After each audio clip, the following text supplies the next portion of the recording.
Good morning, my beautiful besties. Welcome to a beautiful brand new day. As always, I love to give the reminder that every day has the possibility to be a good day. And just because it started off not being so great, you can always turn the day around. It does not have to end the way that it started. So I challenge you guys after this video, or pause this video and go do something that's going to make you smile, that's going to make you feel happy, because you deserve it. So today we have quite a bit of stuff to do. There's one thing in specific that I'm just very excited about, and I'm going to keep it a secret. I'm not going to say it just yet. I'll say it once we actually go to it, you know, just to kind of stir up the pot a little bit, keep you guys on the edge of your seat. And if it's in the title, just ignore it, pretend you didn't see it. Okay.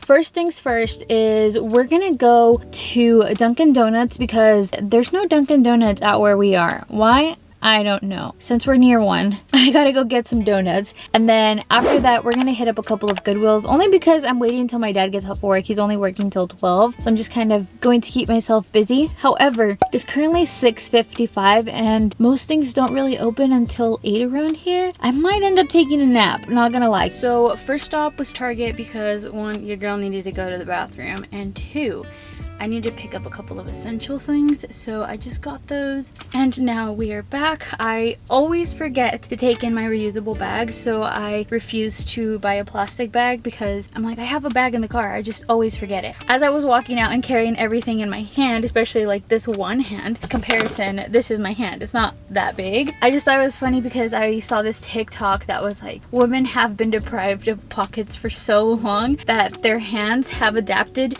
to be able to carry multiple things in one hand. I'm like, that's me right now. Quick haul of what I got at Target. Of course, I've got some Starbucks because I mentioned we're going thrifting, so I gotta get something to power me through. First, I got a new toothbrush head for my toothbrush. I picked up toothpaste. Normally I get the Sensitive brand, but she is trying to save as much money as possible so she can use it towards thrifting. At this point, it's an addiction, but it's an addiction that I'm okay with. Next, I got a little hand lotion, just an inexpensive one so that I can have in here and use when I need it. And then last thing that I got is some Mighty Patch pimple patches, and I have restored my faith in Mighty Patch. But I will say, in order for pimple patches to work, you have to see the little white head on your pimple. So basically, it's instead of squeezing your pimple, you use this, and it somehow pulls out the sebum and pimple is gone the next day. Let's head out, I think, to Dunkin' next. We gotta go get the donuts.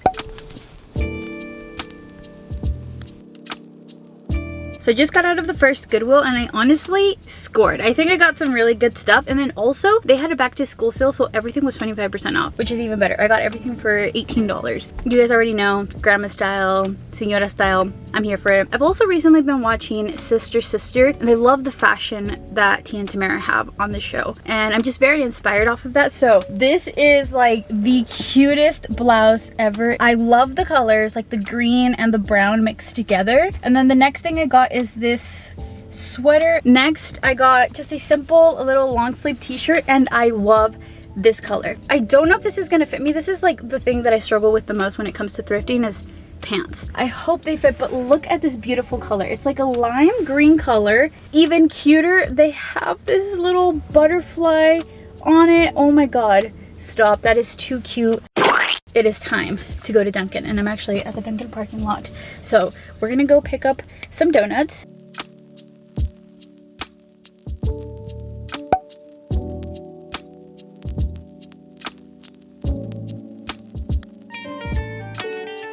I did get one more top. Tell me this is not so stinking cute.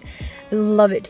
Look at that. I love the like design on it. Hopefully it's not see-through though. I'm just realizing that now. Anyways, now I'm just gonna wait for my father, and I believe we're gonna go eat once he gets off. So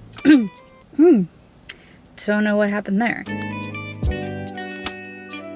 Here's me and my father. We just came to lunch at our favorite spot, Mountain Mike's. If you ever want to sponsor me, I'm all yours. Love you guys. The pizza's always great. It's always delicious. But this specific Mountain Mike's pizza place here in Santa Maria, chef's kiss. I don't know what they do, but their pepperoni's always delicious. Their cheese is always delicious. The bread is like perfectly crispy. Even their soda is delicious. Don't forget the churros. Oh, the churros, man. I swear to you, even the little chili flakes, I feel like they freshly pick them every single day. It's just so good. Anyways, we are now headed to our secret location that I've been telling you guys about. Me and my dad, we're gonna be princesses for the day. We are gonna be going to a we are going to be going to a castle. If you guys have ever heard of Hearst Castle out here in San Simeon, I think that's how you pronounce it. It's by Morro Bay and Paso Robles. We tried to go to it last year, but it was under construction, so we weren't able to go. Since we came out here again, we're like, we might as well check it out. So we're gonna head over there, and I'm just very excited to finally get to see the castle in person.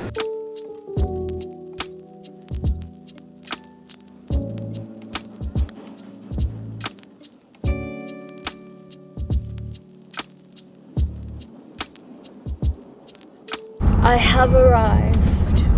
There's no one here. Where are my guards?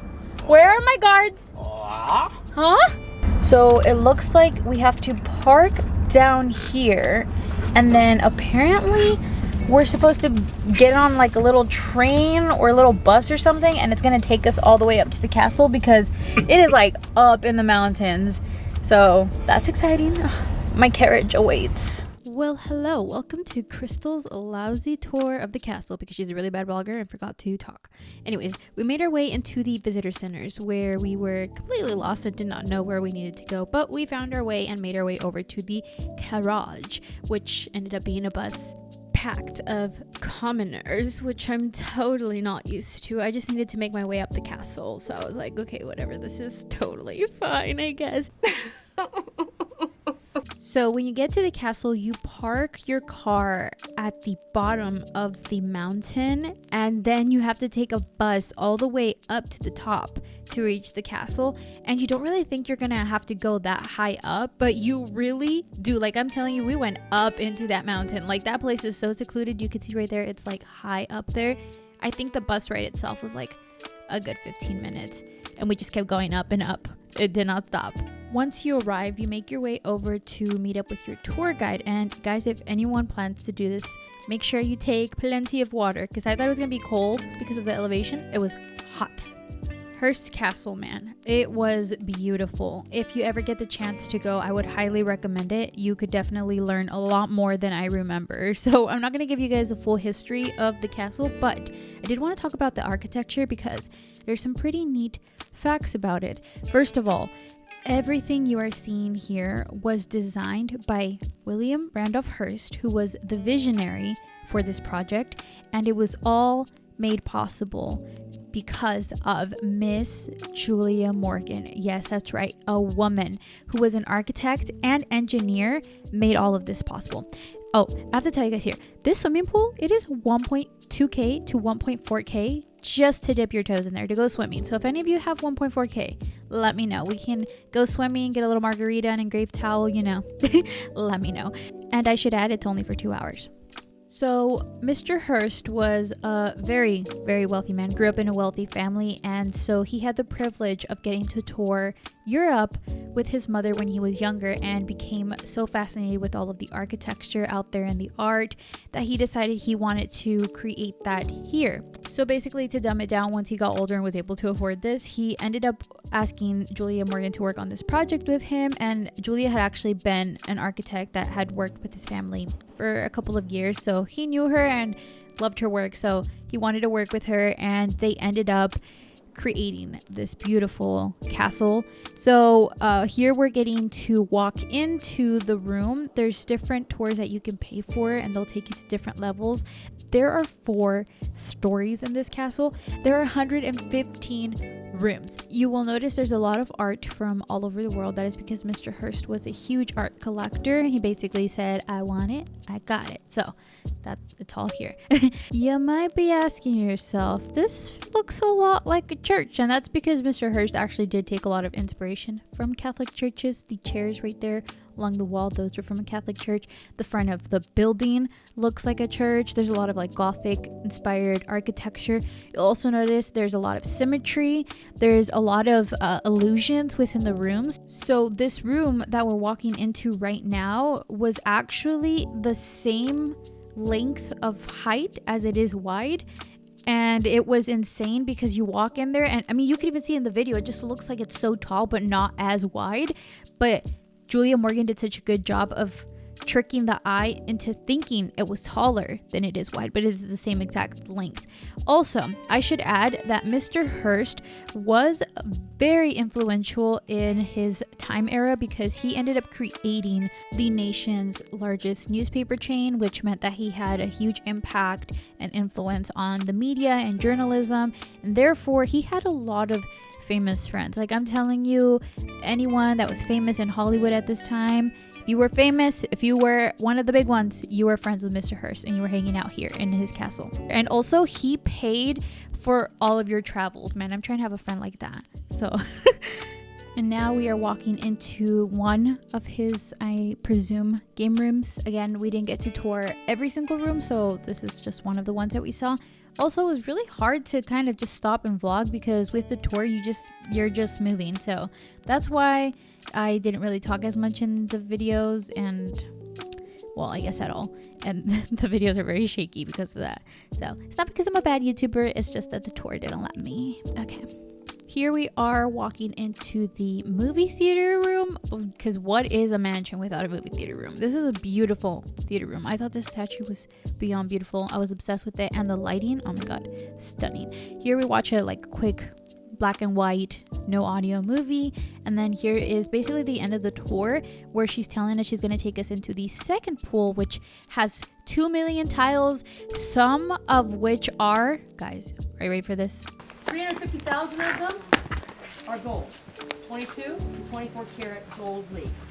You'll be walking on them. I invite you to bend down, touch.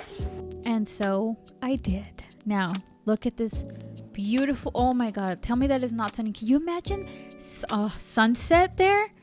I would die. I would pass away. Like that is just the most beautiful pool room I have ever seen. So as you guys heard, some of these tiles are made out of pure gold. That was insane. And also the acoustics were really bad in here, so you can hear everyone. This is gold. Is this the gold? Touch. I'm rich. A piece comes off?